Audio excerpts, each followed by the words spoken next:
Welcome to Tech Simplified, and my name is Sly Gittins. I have the one and the only Yana. She is a trailblazer in her own right. She was and is my mentor. I've been trying to get her for 3 years to get on this podcast, and most of that was me not following up, but we finally got her here, everyone, and you're gonna love her story. Yana, can you please, before we get into the great questions I have in store for you, share a little bit about yourself and how you got into tech? Yeah, absolutely, Sly. Thank you so much. I'm so excited to be here. I know it's been 3 years, and lucky that I finally got the chance here. No, tell you a little bit about my story here. So, a couple of years ago, let's say about 10 years ago, I was living in Las Vegas, working in hospitality. One of my sorority sisters called me up. She said, "Hey, I think you would be amazing in cybersecurity sales. Why don't you come out back to Boston and interview?" And kind of from there, it was history, right? 10 years later, I'm still in tech, still in sales, and it's just been a wild ride. Oh, that's amazing. That's fantastic. I'm glad your sorority sister said you're good because I seen you negotiating. I seen you talking on the phones, and yes, you're a force to be reckoned with. So I'm so happy for that. So, Yeah. what motivated you to continue pursuing your goals in the tech industry, even though you face obstacles and setbacks? Yeah, it's interesting. So the first company that I interviewed with prior to her reaching out to me, they were it's a big company now. They're pretty high up there. It's a big marketing firm, but they do tech sales as well. Mhm. And when I interviewed with them, they said, "Hey, you have no experience in this. We don't think you know what you're talking about." And ultimately didn't go with me as a candidate. And it was a Yeah. big blow to my ego, right? Because I thought I knew everything and everybody's ready for me, but wasn't the case. And so what did I do? I went and I said, I need to learn more about this industry. I need to know what sells. How do I market myself? Even though maybe I don't exactly have the right skill set for this role yet, I need to learn what that skill set looks like. And then I need to understand, what am I doing today that could be, similar to what I could be doing in the future. So I'll give you an example in hospitality, speaking to people, different cultures, different folks from all sorts of regions, really high intense situations that you need to be ready to tackle. It's the same thing in tech, right? When you're in sales, like, you have that pressure, you have that grind. Taking kind of the skill sets that you learn from the job you're in and seeing how they can be motivating and how they can push you to support what you're doing in the future, what you want to be doing. And that's kind of how I got there. So interviewed, someone took a chance on me. I was lucky enough. I made President's Club multiple years in a row. Mhm. I hit all my numbers, I hit all my metrics. So, really it was just finding the right person to take that chance on you and showing them what you got. Yep, and I couldn't agree more. Similar situation happened in my career. Even I was in tech, right? I was going for a technology consultant role. And this is the role I ended. I ultimately met you at, right? Yeah. But for me to get to that role, I got rejected 3 times, right? Mhm. Every time, first time I went there, you don't have enough years of experience. I'm like, all right, let's go. Then I like, let me talk to some of the technology consultants and figure out what skills do they have, what I need to know. Took it again the next time. We don't think you're technical enough in this role. So I was like, all right, that's great. I went to go talk to some of the engineers, like what skills again should I develop and who do I need to know and who do I need to have a champion. So for the next time I can get it. So the next time I thought I had it this time, but there was another candidate who was a better fit. It wasn't no question asking. This I would have chose him if I was a manager. He already had infield history, had 10 years of experience, had hands-on, and he had sales experience and technical experience. He was the right fit. So what I ended up doing was like, you know what? I'm gonna go into cybersecurity, change roles. There was RSA security. A lot of engineers didn't know about RSA security. They didn't know about Net Witness. They didn't know about Secure ID. They didn't know about anything new about logs and the GRC platform. I went home, learned it all. Like I went to go learn it, talk about it. So I went into the interview and I told them I already took the certifications. I already know what certifications I was taking the first 90 days. These are all the people that I would talk to in the team. I already talked to our licensing team. I talked to our sales team. I talked to the sales managers, the licensing manager. They all know me. These are the top things they want to work on. This is what they're looking for the role. So this is how this is why you should hire me. So they hired me, and I even told them like, why should we pick you and not someone more senior? Well, you don't have to pay them more. You can save more, put it into my bonus and to my sales commission. If I hit these metrics, and these are just the ones I made up. Let's define it, what the business actually needs, and then pay me that bonus. If I don't hit the number, you still have someone in the role, right? And you still come out on top anyway, right? So, lo and behold, finally got the job, hit my numbers, and that's how it changed. But again, someone got to take a chance on you. Yeah. I was the youngest person in the role at the time, right? So they didn't know if someone at my age could do it. I just had more time than everyone too. I didn't have any kids then. I didn't have any responsibilities that much, so I could just study. So again, I think what you said is that perseverance, that willingness to, you might, I like to call it, get punched by Mike Tyson and get knocked out, but can you get up though? Do you have the resilience to get up? And then what do you learn? This next time, maybe you need to move before you get punched, right? So kind of what you said. So Yeah, next and question something, is, oh, go well, ahead. What you something was gonna say? something you hit on was like from a goal perspective, right? Like Yeah, you have to really know what are the goals in this role? Like what does the business want from you and yeah, how are you going to achieve those goals? And then be able to actually articulate that back to the business, right? Like people have metrics that they want to hit, individual metrics, but then what's like ultimately for the company? Like what's their mission statement and how does the skill set that you bring you back to that hitting that mission statement for the company, but then also the goals in that individual role. And then to be able to actually articulate that, not only what you bring, but how you're going to do it and what impact you're going to make. If you can articulate that, that will set you aside and really help you kind of move forward in your career. So yeah. You always been really great at that. I remember when I was making that transition in that technology consultant role, like Sly, you're really good at the tech, and I could see you could talk to the partners, but I don't know if you're doing enough listening, and I don't know if you're really solving the problem for the partner actually want. Right? All right, yes, we offered two-factor at the time that we was doing, oh but what yeah. else do we offer? What else is the whole package? What problem are we solving? Because two-factor is just a tool. What is the tool solving? Like you always tell me, what is the tool solving? And then once I start asking those questions, then you realize the customer gives you the answer. You really don't have to do too much talking, right? You realize you do 70% listening and 30% talking, right? And Mhm. sometimes it's even higher on the listening side. So that goes perfectly into our next question. What are Yeah. some of the key negotiation skills that you have found particularly useful in the tech industry? And how do you recommend young professionals or even seasoned professionals to develop those skills? Yeah, absolutely. So, from a negotiation perspective, I think one is understanding your worth, right? Like, do you know what you bring to the table? Do you know what sets you aside from the folks that are being, interviewed for this role? And how do you, again, going back to articulating, how do you articulate back those skills? Like, what comes natural to you might seem easy, but to someone else, like that's a skill that they're going to pay for.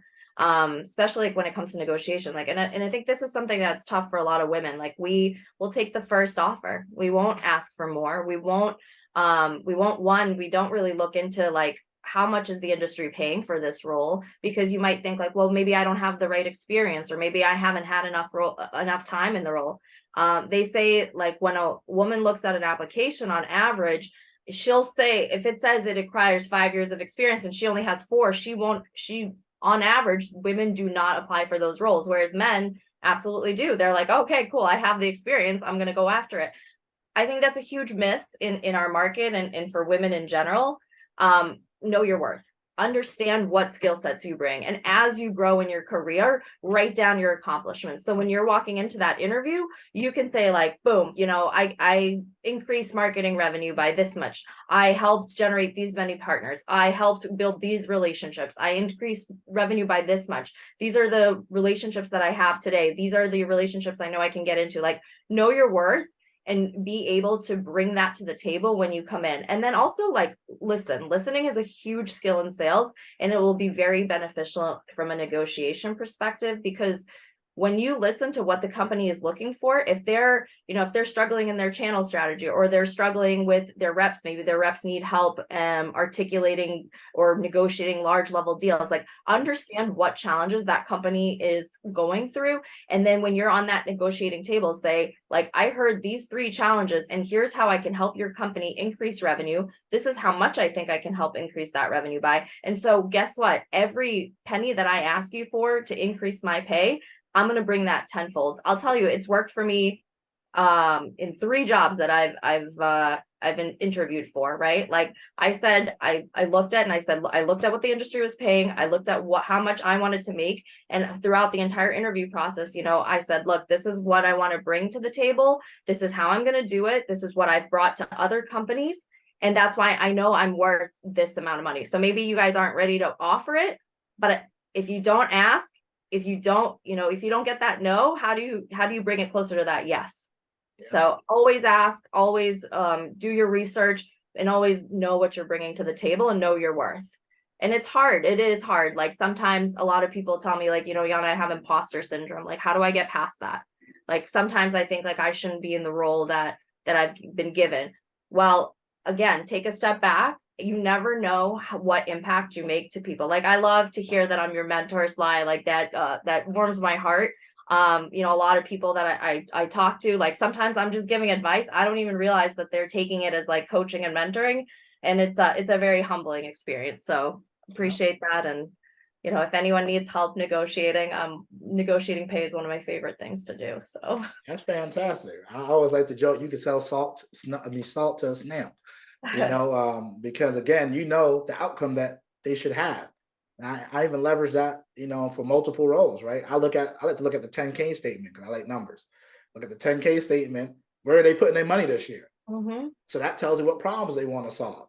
Then I say, well, from this role, I know this is where you're putting a lot of your assets towards, because according to your 10K statement, these are the challenges that you're trying to overcome. And then from our conversation, you repeatedly said X, Y, and Z.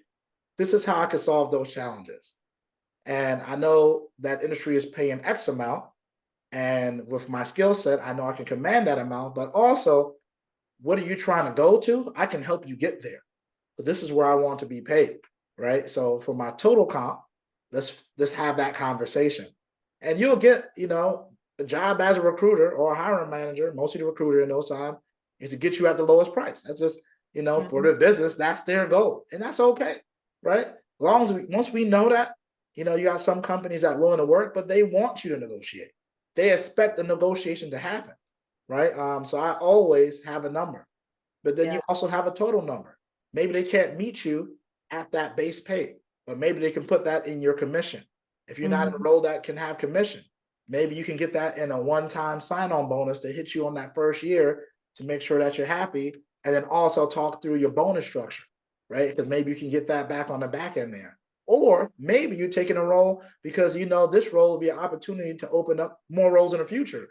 So you might take the pay, right? And then negotiate and plan out with your manager to have them sign like, hey, this is what I need to do to get to the next role, right? And then have that conversation. You can negotiate that up front. Or if you're someone who like work, the money isn't that big of a deal, you can also negotiate more vacation time, right? Yeah. I see people do that all the time, more sick time, because those things are negotiable, right? Because if Yeah. you want to take more longer, like you might be like a backpacker, you want to travel the world, right? Now you can get 5 weeks of vacation versus 3. Those 2 weeks might be enough for you to take the offer that is on the table. But the main thing, what you said, Yana, is if you don't ask, you'll never know. And I've done Mm-hmm. that earlier in my career. I never knew I could negotiate, but I didn't do any work to prepare for the negotiation. And I think that's what you're sharing is Yeah. you need to be prepared, because expect a curveball. I expect a disrespectful offer for some job. Yeah. Like, I know they're gonna give me an offer, and I'm like, how did we get here? And then I like to say, let's let's I appreciate the offer, but let's get to a fair and equitable offer for both parties, because I don't think this offer is fair because of X, Y, and Z, and this is what I bring to the table. Yeah. How about this offer? Right. And then they say, let me think about it. Let me talk to finance. And you wait. And then what's going to happen next? They're going to freeze you out for a couple of days. They might even go a week without responding to see if you're going to call first to take that offer, right? So you got to have the strength to say, I'm going to be patient. They're going to come back. And if they don't, I'm okay. This all depends on your scenario, right? Right. So, but those are some of the tactics that I learned from you and Oh, learn from reading from different books, right? If you never read a book, you have to read this book called Never Split the Difference by mm, Chris Voss. Fantastic. He has a master class. That's amazing. Yeah. But those are some great tips that you shared, Yana. So thank you. Yeah, slide. The other thing I wanted to say about that is, Yep. so a couple of things. You can also be very upfront in the very beginning of the process. Like you don't want to waste their time and your time Yep. going through an interview if they're never going to be able to meet you where, or even halfway or close to where you want to be.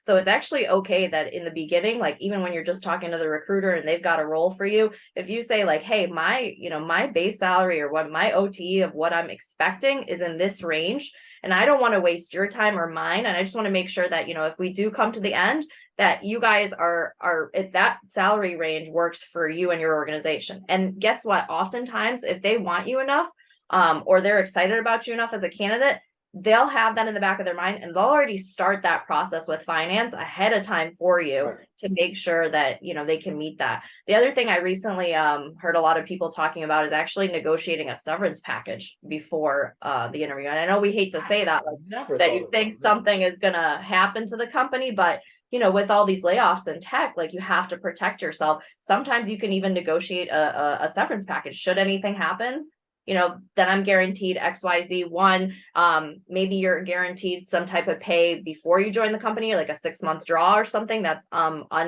unrecoverable, or you can guarantee that like if I do get laid off within the first year, I want to negotiate a severance package of like 3 months, 6 months, 2 months, whatever is palatable to you and in the company. But these are just some things that I think people don't think about, but it's important to bring up early and really have that done. Yeah, that was amazing. I never even thought about that. That is fantastic. I'm adding that to the tool chest. This is why, again, if y'all didn't even realize why she's my mentor, that's why. I didn't even know you could do that. Like, that is fantastic. Yeah. Like we don't want to think about the end, but right now, a lot of people who got fired or laid off, right, didn't expect it to happen.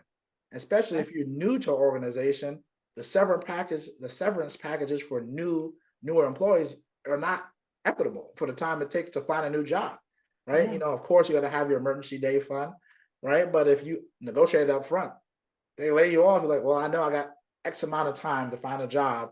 There's no pressure, right? You Right. could take your time, find the right opportunities. I think that's wonderful. Thanks for Yeah. sharing And that. again, the worst thing they can say is no, but you have to ask. You Yeah, you have to ask. So, and take the title bump. Maybe they can't meet you at the salary range, but they can give you a VP title or, a C-suite title or a director role title. Like take that too. You always want to be moving up. I kind of hate when people take lateral moves because I think unless it's for way more money, but if it's a better company, right? Like if you're going to take a lateral move, it better be for more money. Like, oh gosh, it kills me when I hear someone takes a lateral move and it's for a lot less money. Don't do that. yeah, Like, know your worth. And correct. True. That's fair. So that goes right into the next question. What are some common challenges that young professionals face when navigating the corporate world? And how do you recommend they overcome those obstacles? yeah, it's interesting. So I think pre-COVID, right? We all sat in cubicles. I remember even at RSA, like we had oh God, we had this guy who sold into New York, fantastic, Matt Long, amazing guy. I think he's at Verizon now, but was just so good on the phones. And I remember we used to put the phone on, like we'd all like huddled next to his cube and listen to how he was saying it and write it all down. And you kind of lost that after COVID, right? Like we're all sitting behind our desks at home. The only thing you're hearing is maybe your wife yelling at you or the dogs barking in the background or your husband trying to like go take out the garbage, right? So how do you like motivate yourself and how do you learn? So I'll give you an example. When I left, so I've been at 3 companies so far: RSA Security, Turbonomic, and now I'm at my company Menlo Security. So I joined Menlo post COVID, meaning, or right, actually during COVID. So I never met any of my workers for like the first 6 months. Like it was all over Zoom. And so how do you enable yourself? How do you grow? How do you learn? So what I did like day one is we had Bamboo where I could see everybody like, in their different roles. And I quickly started wondering like, okay, who's like the best at this job? Like who is doing this 100%? Who's hitting their metrics? Who's the best at articulating our story, and how do I become that person? So I quickly reached out to everyone in the organization, made sure to put time on their calendar, whether they were in sales, maybe engineering, marketing, like take your ecosystem, and there's something you can learn from everyone. So my recommendation is reach out to as many people as you can in the organization, and specifically reach out to the top performers. Now, they might not have time for you, but if you get that on their calendar and you're like, hey, I'm looking for a coach or a mentor, I'm looking for someone to help me be the best I can be at this role, and then just be a sponge and soak in everything that they have to say. Other things that you can do is like print out material. Like, don't wait for someone to enable you. I think this happens really often with kind of some of the new folks coming in.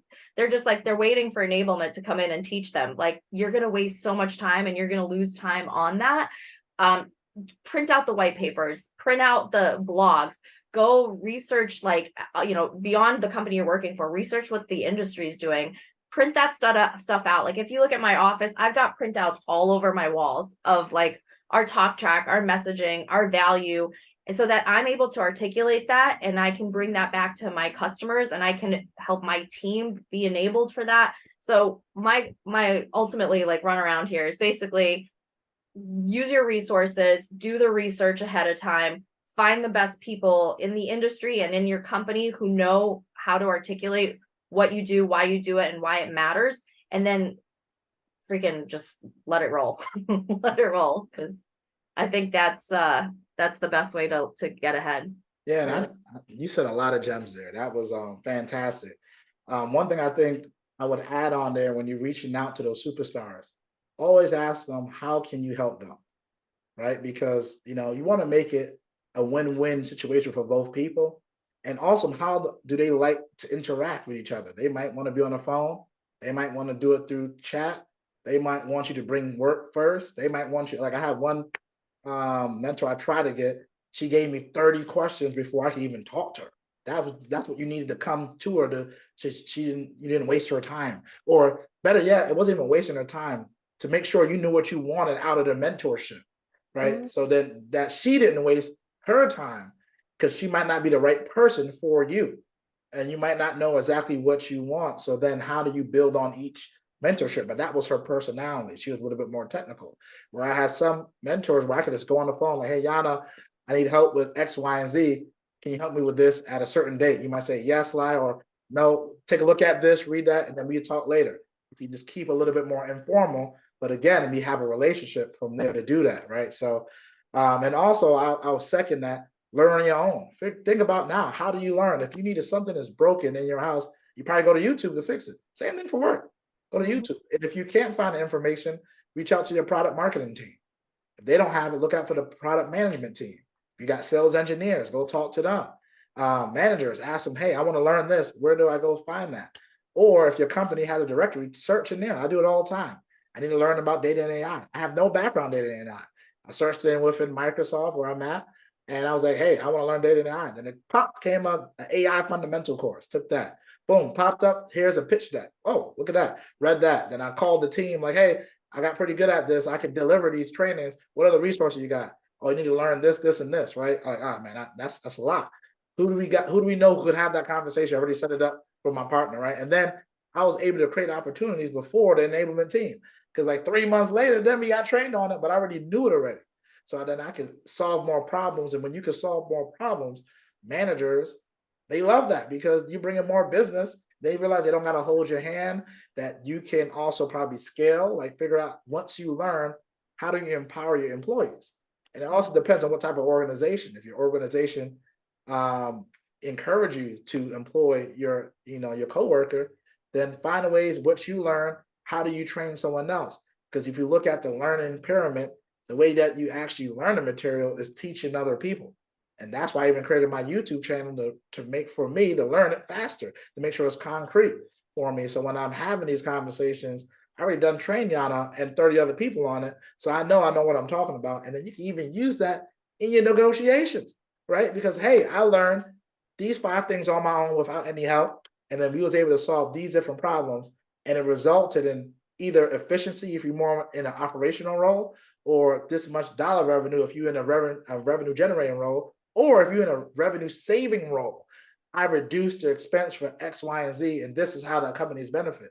So either way, it helps you, right? And then also, if you learn the new material and your company doesn't value it, that is another way for you to go outside and command more dollars, right? So, and within tech, as you know, you can become a dinosaur in a week, in Yeah. 2 weeks, right? So you got to constantly keep learning, right? So, thanks for And to sharing that. that, Man. That's yeah, fantastic. so to that point, like about constantly learning, constantly ask questions. Like a lot of people Yeah. are, they just assume they know the answer, or they might not know it and they feel like the question's too stupid. Like it's better for you to ask that question than go in thinking you know what you're talking about, or you're saying the right thing when you're not. Like ask the question, no matter how dumb it is, just ask. Because again, the best thing that's going to happen is you're going to get the right answer. The worst thing is you're going to walk away not knowing how to answer that question. So And that's a 100%. undervalued skill right there. When I went to a startup and I had an interview with the owner, and we had to do these before we could get in front of customer. The owner at the time, I was like number 32. He's like, I gotta knight you first. So, I read the PowerPoint. I thought I knew everything. So I'm going through the whole presentation. Asked like 3 or 4 questions, but on purpose, he didn't give me any information. He wanted me to ask more questions, but instead, I continued with my pitch. Mhm. And he was like, that was one of the worst presentations I've ever had. Never got that response in my life ever. Dude was like taken back. When do you want to do it again? I'm like, yo, tomorrow. What do you mean by tomorrow? I'll be ready by tomorrow. Because what did you do wrong? I didn't ask you any questions. I didn't answer any of your questions. You didn't even probably want to talk about anything I talked about. He's like, no, I didn't want to talk about this. But I didn't ask the right questions. I didn't listen to what the customer wanted. And that's what he was trying to teach me. But I understood it after it happened because I ended up spewing information that they didn't need. So those Mhm. questions is where the power is. It's kind of almost like Chat GPT. You got to have the right prompt to get the right information that you want. So you got to ask the question. We got to ask a dumb question to know that you didn't get the right information you wanted.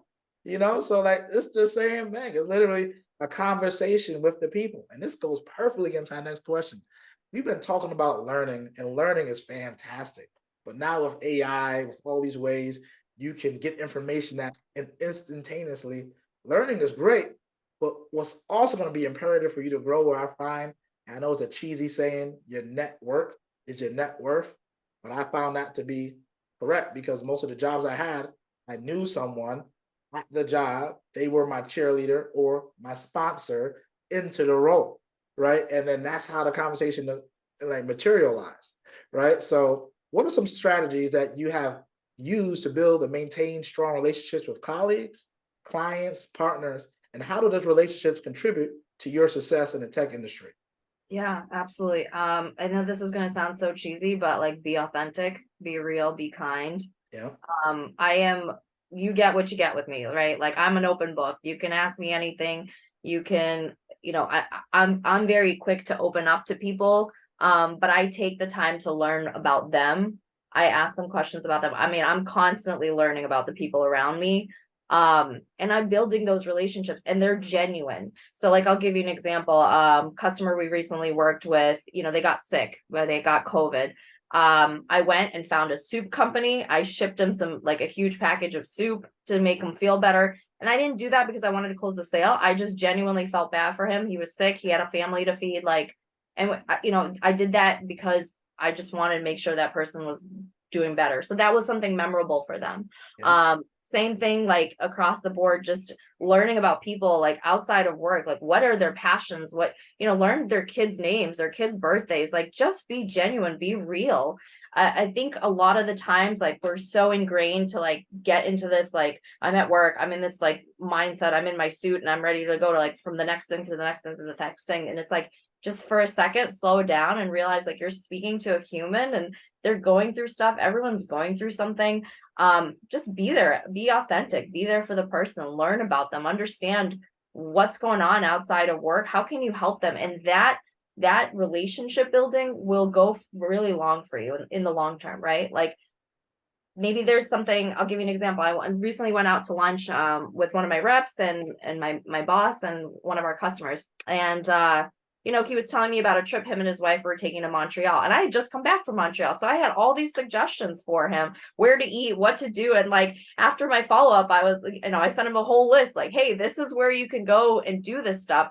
Because it was a passion of mine and was something we had in a common, and now I know this guy like loves snowboarding. I'm happy to share where the best places are to snowboard. Like when you learn more about people, you learn what makes them tick, then you're able to be more memorable to them. You're able to be somebody they want to help out. Like a lot of my customers, and I've been selling for 10 years. A lot of my customers will come back and say like, hey, I remember that dinner we went in New York City like 10 years ago. Like it was just so much fun. Like be memorable, be authentic. That's what I think has helped me across the 10 years I've been in this space. That's great. And I think what you said, it might be trivial, right? But I Yeah. think that's where we need to start. It goes back to the person. You're still selling to people right now. And when you know who they are, right? Or when you're being genuine, people can feel that. Because that's how, like, I can even give it for me. I'm usually more technical. So I usually stay to myself sometimes. But I learned that for me to make more impact, even in technical roles, got to Mhm. understand, especially when you work with a sales rep, who they are, where do they go, what do they like to do. Like I had one sales rep that liked to party all the time, so I learned to go out with him and have a drink or two, right, and then hang out and be in his element when he's relaxing. But my other sales rep didn't like doing any of that. He was a history buff, just like reading about history. So I figured out a little bit more, asked him certain questions, what he liked to do. I'll give you an example. One of my partners, right? I know I'm going to be in Dallas. I called him up, like, hey, we never met yet. With post COVID is not as much travel. I'm gonna be here. I know you're about an hour or two away. It'd be great if we could just even talk for half an hour to solidify the relationship. I really want to get to know you in a person and shake your hand. It was like, great, they're gonna do it. We're gonna meet, we're gonna have that conversation. I didn't do that for the benefit of it. I truly want to get to know the people that I'm talking to, right? And then that's what people remember, right? That's what really helps. And in the beginning is, I think, just don't try to figure out the outcome in the beginning. Just try to figure out who they are, right? I'm not saying not to be strategic, but I'm also saying really understand what the person is and what are they about, right? Mhm. If you know that Sly got kids, like what is his kid's name? If you know I like playing Madden, ask a question about, even if you don't care about Madden, just ask what it is. Right? I Right. do it all the time, right? So I think that's something that will help you build your network, also get to learn about different types of people. I learned that you snowboard. I grew up in Brooklyn. Never went snowboarding before. That is gives me anxiety just thinking about going on and look like a mountain and go sliding down, seeing nothing but pain, right? But I asked the question to you, and you told all the things that you got excited, how you prepare for, where you go get the stuff, how you set up the day, how you have fun. I'm like, that sounds more kind of cool. Like that sounds like an experience, but that was something that you do for fun, right? So it's just a way to connect. So I think that's fantastic. You So, mentioned like, yeah, sorry, one of the questions you said was that, how did those relationships contribute to your success? Another thing I think is very important is to map out like what your goals are. Like, where do you want to be in life? Like, what roles do you want to pursue? When I went into tech sales, I started as a hunter rep, right? Like, didn't have territory is uncharted, go find new clients. Went into from inside sales to field sales to now I'm a manager. I manage a pretty large team across the US and Canada. But I always had a plan, like where do I want to be? What do I want to do? And then the people around me, I went and articulated that plan to. Like it's so important to articulate what you want, what is the title, and then ask them like, to your point, like what do I need to do to get there? And when you build those authentic relationships with people, they're more willing to actually help you move your career across the board. Like and it's that's really powerful because I say similar to you. Started off as a tech support rep, did that for a bit, did sales. So I'm like, all right, I'm a pre-sales rep. How does it look when you close the sale? Right? Realize I learned a ton about that. Like I like, man, I didn't know it. The seller did all this work. As a tech, like we doing all the work, we doing all the technical stuff, not real about forecasting, understanding what the customer want, the needs. It's so many other things that I didn't even know how to get the contract signed, working with legal, working with marketing, whatever, post sales. Then I switched over to a technical account manager. Then I like, I want to travel. I want to actually be face to face because all that was behind the scenes. And after I did that, like, I want to do more of a marketing role, technical marketing role. Ended up doing a global technical marketing role. Did a director of marketing for a bit. Then I was like, yeah, that's not what I want to do. And the role that it had, it wasn't right for me. Then I like, I went back to a technology consulting role, did more with partners. And now I told my manager I want to go into more management.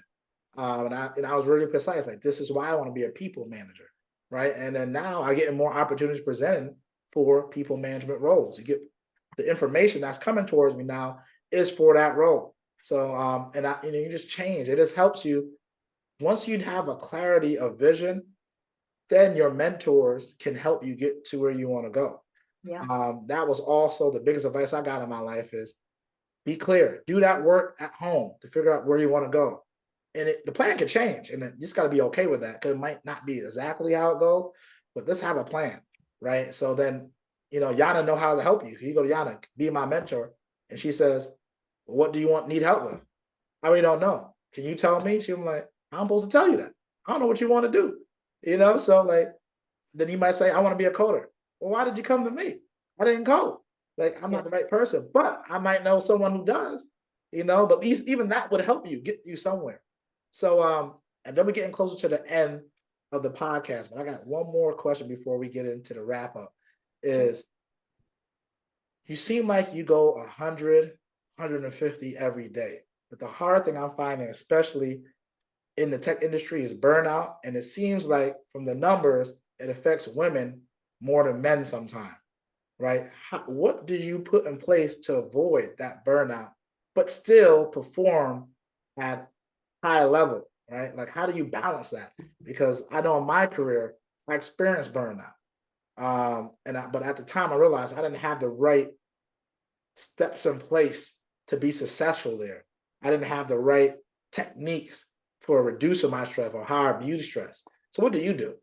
Yeah, that's a great question. I mean, I think at some point we've all faced that burnout, and you got to really reset and say, okay, one, what are those goals that I want to hit, and how do I hit them quicker, faster, smarter? But being at 150% every day, it can get exhausting. So, what I find is there's avenues where I can kind of de-stress. So one thing that I do is I have a routine, I have a set schedule for myself. I know like what time I'm going to be waking up the next day, and then I know all of like I can tell you that at night when I go to sleep, like I plan out my whole day the next day. Like that's what I do that last hour before lights out. I've got the whole plan for the day. Like one, I start with a workout. Like if you either start your day with a workout or end your day with a workout. I recently got into this thing called Rumble Boxing, and it's just been incredible. 45-minute workout. Now it doesn't have to be like a 2-hour, weightlifting session at the gym. Like it could be just as simple as go take your dog for a walk in the morning, get some fresh air, like go take yourself out for a walk in the morning, go sit, I don't know, go take out the garbage and maybe do a couple of squats before you throw that bag in. But get your body moving, get your mind moving. So one thing I think is so important is exercise.